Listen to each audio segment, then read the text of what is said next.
Hello everyone, good morning to all of you. Welcome to logic Pathshala. आज के इस video में हम कवर करेंगे 23 फरवरी के इंपॉर्टेंट करंट अफेयर्स के क्वेश्चंस। फ्रेंड, इस वीडियो का जो पीडीएफ है वो आप लोगों को मिल जाएगा टेलीग्राम ग्रुप से, जिसका कि लिंक आपको दिया जाता है डिस्क्रिप्शन बॉक्स में। तो चलिए आज के इस इंपॉर्टेंट सेशन की शुरुआत करते एक मोटिवेशन कोट से। तो आज देखिए क्या है, self believe and hard work will always earn you success. अगर आपका खुद पर विश्वास है और अगर आप हार्ड वर्क करती हैं तो ऑलवेज ये आपको सक्सेस को अर्न करने में मदद करेगा। तो इसलिए हार्ड वर्क करते जाइए और खुद पर विश्वास रखिए। इसी के साथ शुरू करेंगे। आज हम सबसे पहले एक डे कवर करेंगे जिसका नाम है वर्ल्ड थिंकिंग डे, जो कि आपका सेलिब्रेट होता है 22 फरवरी को। तो देखिए, हमें याद रखना है कि 22 फरवरी को कौन सा दिन आता है, वर्ल्ड थिंकिंग डे। अब इसके बारे में बात करते हैं। तो देखिए, सबसे पहले इसकी थीम ध्यान रखिए कि छोटी सी है तो आपके एग्जाम के लिए इम्पॉर्टेंट हो सकती है। आवर वर्ल्ड और इक्वल फ्यूचर, ये इस बार की थीम रही है। ये दिन क्यों मनाया जाता है?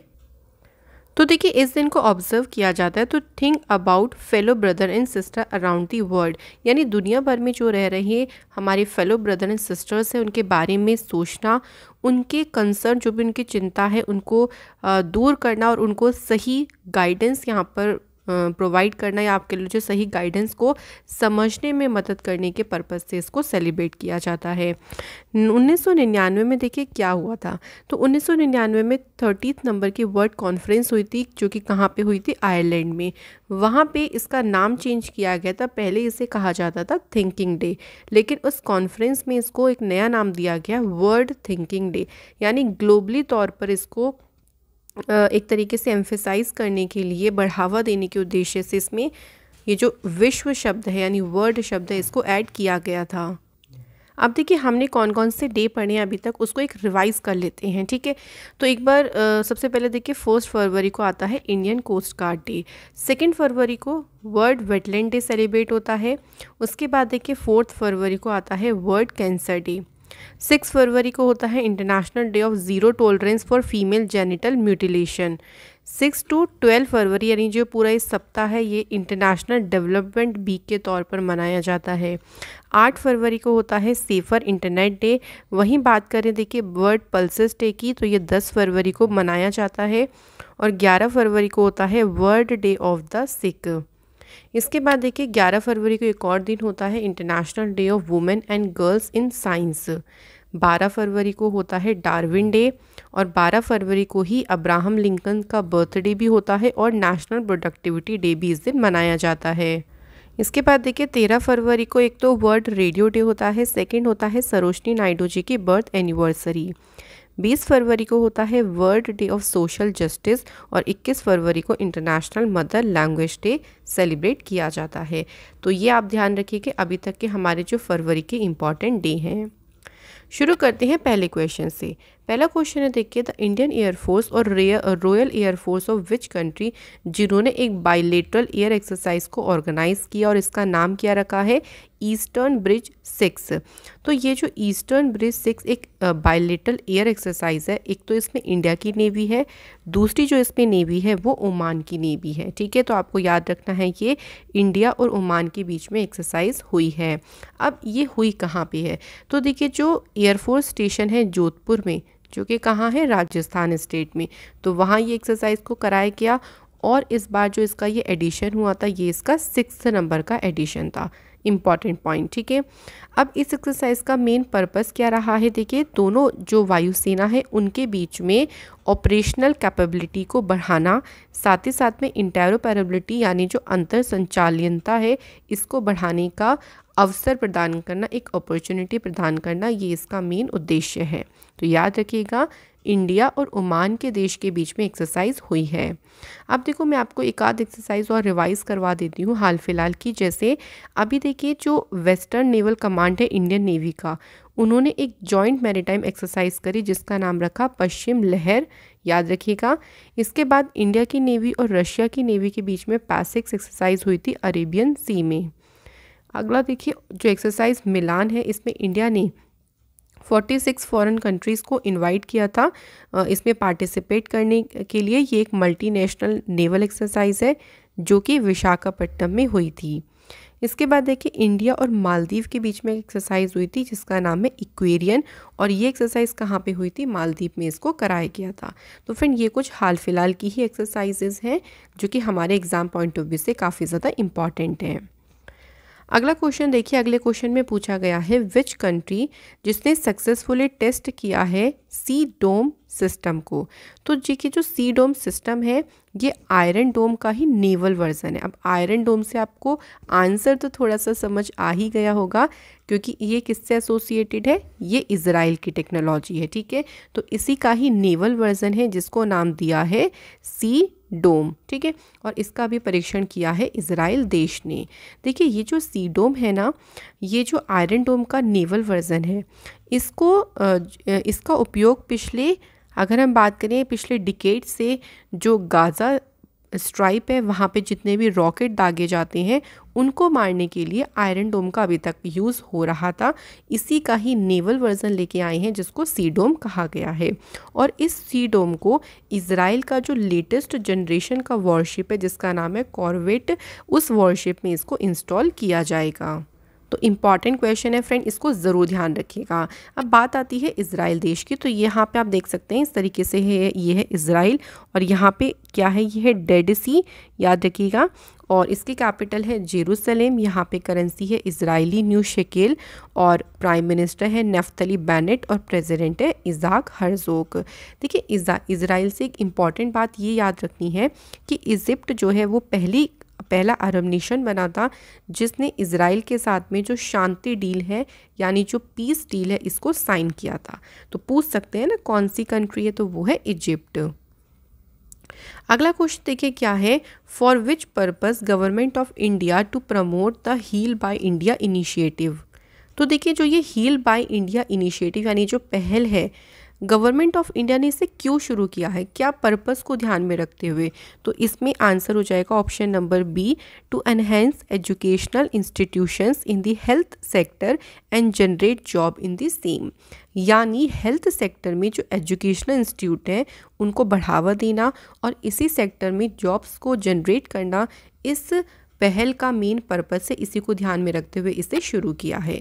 तो याद रखिएगा इंटरनेशनल लेवल पर भी ये हेल्थ सेक्टर में आपको जॉब की अपॉर्चुनिटीज़ देगा और इस इनिशिएटिव में मोस्टली फोकस किया जाएगा ऐसी स्ट्रीम पर जो कि बहुत ज़्यादा डिमांडेड है इंडिया के बाहर, जैसे कि देखिए डाइटिशियन हो गया, nurses, lab technician, paramedics, OT यानी ऑपरेशन थिएटर अटेंडेंस, फिजियोथेरेपिस्ट या मेडिकल अटेंडेंस हो गए। तो ऐसी चीज़ें या ऐसे कोर्सेज जो कि काफ़ी ज़्यादा डिमांडेड है भारत से बाहर, उनके ऊपर मेनली इस पहल में फोकस किया जाएगा। तो याद रखिएगा इम्पॉर्टेंट है। इसके बाद है इनमें से कौन सा आईआईटी है जिसने लॉन्च किया है किसान मोबाइल एप्लीकेशन। तो इस एप्लीकेशन को लॉन्च किया है आईआईटी रुड़की ने। तो ऑप्शन नंबर सी यहाँ पर बिल्कुल सही आंसर है। देखिए इसका मेन उद्देश्य ये है कि जो किसान हैं उनको वेदर फोरकास्ट के बारे में जानकारी देना या कोई एडवाइजरी बुलेटिन है उसकी वो जानकारी इंग्लिश और हिंदी दोनों लैंग्वेज में उन तक पहुँच सके, जितने भी सर्विसेज हैं उनको इनेबल कर सके फार्मर्स। तो उसकी एक एप्लीकेशन है किसान मोबाइल एप्लीकेशन जिसको आईआईटी रुड़की ने लॉन्च किया है। तो फार्मर्स देखिए यहाँ पे अपने फीडबैक भी भेज सकते हैं, जो भी बुलेटिन्स उनको दिया जा रहा है उसके ऊपर वो अपना फीडबैक दे सकते हैं, जिससे जो भी सर्विस होगी उसमें इम्प्रूवमेंट लाने में हेल्प मिलेगी। कि अगर मान लीजिए कोई भी इम्प्रूवमेंट लानी हो तो उससे उस फीडबैक से वो इम्प्रूवमेंट के बारे में पता चल जाएगा। अब देखिए हाल फिलहाल में कुछ आईआईटी से रिलेटेड न्यूज़ हम कवर करते हैं। जैसे आईआईटी कानपुर ने एक पोर्टेबल टेस्टिंग डिवाइस डेवलप करी जिससे सॉइल की जो हेल्थ है यानी मिट्टी की जो गुणवत्ता है ना वो 90 सेकंड में डिटेक्ट हो जाएगी। इसके बाद देखिए आईआईटी बॉम्बे ने प्रोजेक्ट उड़ान को शुरू किया था जो कि एक लैंग्वेज ट्रांसलेटर है जो एजुकेशन में लैंग्वेज बैरियर को तोड़ेगा। यानी कई बार ऐसा होता है कि हमें लैंग्वेज में प्रॉब्लम होती है तो ये ट्रांसलेटर बहुत ज़्यादा उसमें हेल्प करेगा। इसके बाद देखिए आईआईटी मद्रास ने टॉप पोजीशन हासिल करी थी NIRF इंडिया रैंकिंग्स 2021 में। तो ये सभी आईआईटी से रिलेटेड इम्पॉर्टेंट न्यूज़ हैं। इसके बाद देखिए अगला क्वेश्चन है, prime minister Narendra Modi inaugurated 550 tonne capacity of Gobardhan plant in which, यानी कहाँ पर इस प्लांट को इनॉग्रेट किया गया है और इसके लिए 150 करोड़ रुपए की धन की आवश्यकता है। तो इस प्लांट को इंदौर मध्य प्रदेश में इनॉग्रेट किया गया। किसके द्वारा किया गया? तो याद रखेंगे प्राइम मिनिस्टर नरेंद्र मोदी जी के द्वारा किया गया। अब देखिए ये जो प्लांट है ना, इसको ऐसा कहा जा रहा है कि ये सबसे बिगेस्ट बायो सीएनजी प्लांट है पूरे एशिया में और ये वेस्ट टू वेल्थ इनोवेशन के कॉन्सेप्ट पर आधारित है। गोबर धन का मतलब देखिए क्या होता है कि जो वेट हाउस होल्ड वेस्ट होता है, यानी ऐसा कचरा जो गीला कचरा होता है घरेलू, और जो कैटल और फार्म से जितना भी वेस्ट निकल के आता है उसका मतलब होता है गोबर धन। ठीक है, तो उसी के द्वारा ही जो है ये जो प्लांट है इसमें ऊपर पूरा वर्क किया जाएगा। तो याद रखेंगे आंसर हो गया यहाँ पे इंदौर मध्य प्रदेश।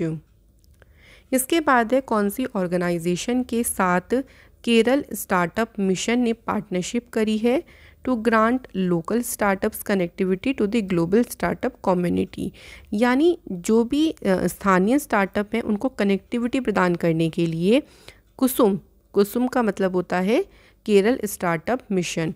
तो इन्होंने अभी हाल ही में गूगल के साथ में ये जो पार्टनरशिप है वो की है। अब देखो गूगल का नेटवर्क क्या है, बहुत बड़ा है। तो इससे क्या होगा, जितने भी लोकल स्टार्टअप्स होंगे ना उनको अपना एक तरीके से नेटवर्क को बढ़ाने में, या कह लो कि नेटवर्क को उसके संचालन को बढ़ाने के लिए काफ़ी ज़्यादा हेल्प मिलेगी। तो बूस्ट अप मिल जाएगा उनके जो भी उनका जो ऑपरेशन होगा उसको। और जो लोकल स्टार्टअप्स होंगे उनको यहाँ मेंटरशिप भी प्रोवाइड करी जाएगी, साथ ही साथ में उनको उनके बिज़नेस को स्केल अप यानी उनके बिज़नेस को आगे बढ़ाने के लिए उनको ट्रेनिंग भी प्रोवाइड करी जाएगी। तो इसके लिए जो केरल स्टार्टअप मिशन है उन्होंने गूगल के साथ में पार्टनरशिप की है। अगला क्वेश्चन है देखिए, noted freedom fighter and Gandhian social worker Shakuntala Chaudhary, अभी हाल ही में इनका निधन हुआ है।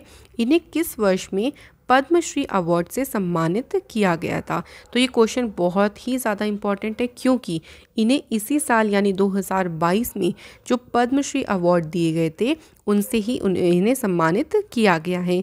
अच्छा, एक क्वेश्चन का जल्दी से अभी आंसर कर दीजिए। आप लोगों को ज़रूर पता होगा कि इस बार टोटल कितने पर्सन्स हैं जिनको पद्मश्री से सम्मानित किया गया है। तो आपको सिर्फ और सिर्फ पद्मश्री वाले अवार्ड बताने हैं। ठीक है, अब देखिए इनको ना शकुंतला बाईदेव के नाम से ये काफ़ी ज़्यादा फेमस थी, इनको जाना जाता था। असम के ये कामरूप जगह है वहाँ पे रहने वाली थी और ये जो गांधीवादी जीवन शैली है यानी गांधीयन वे ऑफ लाइफ है, इसको लोकप्रिय बनाने के लिए काफ़ी उन्होंने अपना जो जीवन है उसको समर्पित किया है।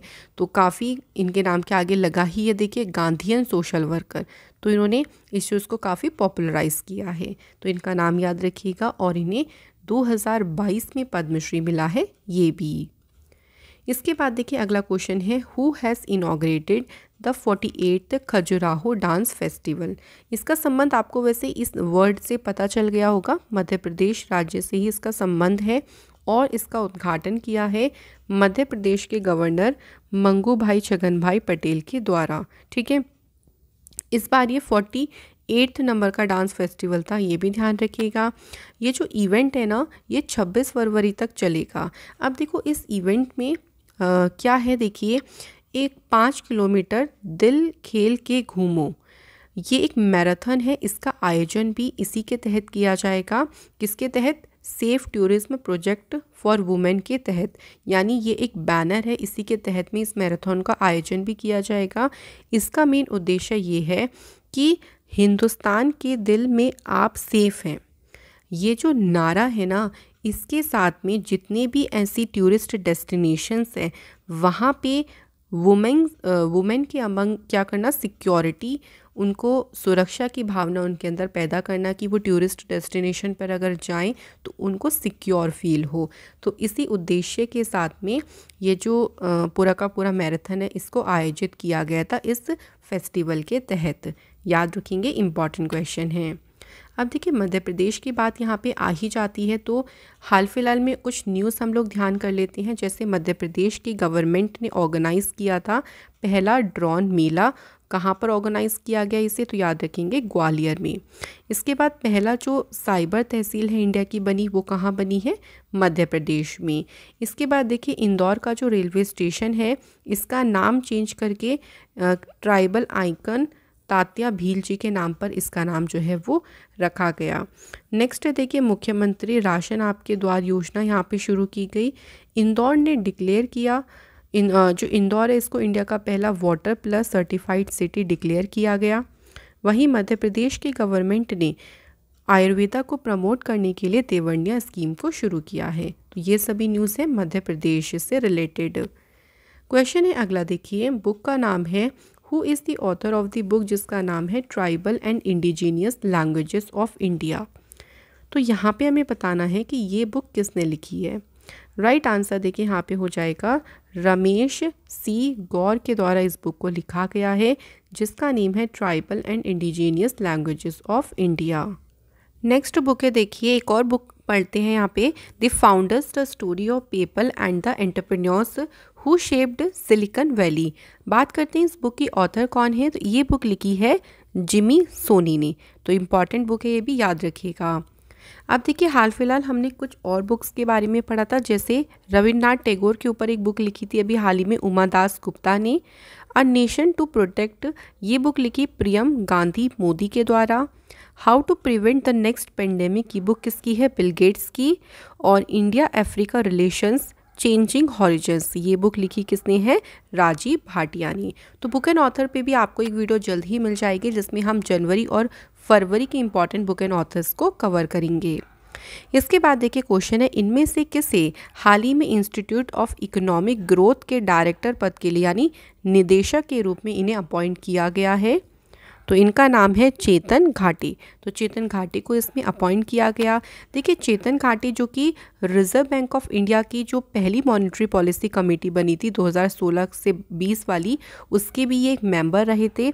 इनको 2014 में महान नोबिस मेमोरियल गोल्ड मेडल से इनको सम्मानित किया गया था। तो under the age of 45 best research economist के लिए उनको ये जो मेडल है वो दिया गया।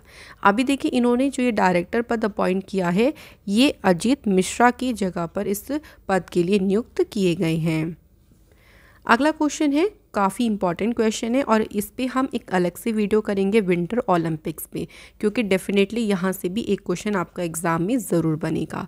क्वेश्चन में देखिए पूछा है, चाइना वोन how many medals at the 2022 winter Olympics. तो विंटर ओलंपिक में चाइना ने टोटल कितने मेडल जीते हैं, तो याद रखिएगा चाइना ने टोटल 15 मेडल जीते हैं। तो एक बार इस मेडल टैली पे देख लीजिए, चाइना कौन से प्लेस पर दिख रहा है आपको, तीसरे प्लेस पर। तो ये भी याद रखना है कि चाइना का प्लेस कौन सा रहा है मेडल जो टैली है उसमें, तीसरे नंबर पे, जिसमें टोटल 15 मेडल हैं। 9 मेडल गोल्ड हैं, 4 मेडल सिल्वर हैं और 2 मेडल ब्रॉन्ज हैं। वहीं बात करें देखें कि जो सबसे ज़्यादा मेडल हैं वो किसने जीते हैं, तो वो कंट्री कौन सी है, नॉर्वे। टोटल 37 मेडल जीते हैं। सेकंड नंबर पे है जर्मनी। अब क्वेश्चन एक ये भी बनेगा कि भारत ने क्या कोई मेडल जीता है, तो आप देख ही सकते हैं कि भारत के द्वारा इसमें कोई भी मेडल नहीं जीता गया है, ठीक है। और भारत से आपको एक और चीज़ ध्यान रखनी है, भारत के तरफ से सिर्फ एक ही रिप्रेजेंटेटिव थे इसमें, उनका नाम है आरिफ खान। तो सिर्फ यही थे और एल्पाइन स्कीयर ये थे और इन्होंने ही भारत का प्रतिनिधित्व इस बीजिंग ओलंपिक में किया था। He was the countries flag bearer during the opening ceremony, meanwhile a volunteer was flag bearer during the closing ceremony. तो ओपनिंग सेरेमनी में ये भारत के फ्लैग बियरर भी रहे थे। तो यहाँ देख सकते हैं कि इंडिया ने इसमें कोई भी मेडल नहीं जीता है विंटर ओलंपिक में। अच्छा, ये विंटर ओलंपिक्स कहाँ पे हुए थे, तो याद रखिएगा ये हुए थे बीजिंग चाइना में, ये भी हमें ध्यान रखना है। और 4 को ये शुरू हुए थे और 20 फरवरी तक ये पूरे ओलंपिक्स चले थे। क्लोजिंग सेरेमनी जो इसकी हुई है वो 20 फरवरी को हुई थी और ये नेशनल स्टेडियम जिसको जाना जाता है बर्ड नेस्ट के नाम से बीजिंग में, वहाँ पे इसका जो क्लोजिंग सेरेमनी है वो हुआ था। बीजिंग में टोटल ये 3 वेन्यूज़ में सारे जो गेम हैं वो खेले गए थे चाइना में, सॉरी। तो एक है बीजिंग, सेकेंड यांकिंग एंड तीसरा है ज़ांगजिकाओ। तो 3 वेन्यू यहाँ पर डिस्ट्रीब्यूट किए थे पूरे गेम के लिए। तो विंटर ओलंपिक्स में हम आराम से डिस्कस करेंगे एक अलग सी वीडियो में। तो चलिए अब रिवीजन टाइम आ गया। सबसे पहले हम कल के क्वेश्चन रिवाइज करते हैं। तो ब्लू इकोनॉमी और ओशियन गवर्नेंस पर रोड मैप पर भारत किस देश के साथ में सहमत हुआ है?